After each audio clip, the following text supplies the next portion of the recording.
Okey, sebenarnya Revit BIM ni pun boleh juga buat animation. Okay, walkthrough camera animation lah. So ini just like a demo lah, demo. Dalam kursus ni memang kami pun akan cover Revit walkthrough camera animation. So I just click play kat sini. Okay, just click button play kat sini. Okay, so you pun boleh lihat Revit, Autodesk Revit Software pun boleh buat camera animation juga selain rendering.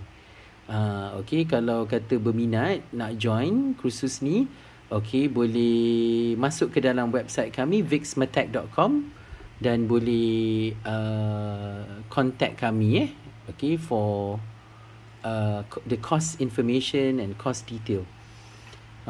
So kursus Revit kami ni merupakan program CIDB with 20 CCD points. Okay, and my name is Izuddin. So if you have anything to inquire, you can of course ask us and contact us. Okay, you can go to our website vixmatech.com.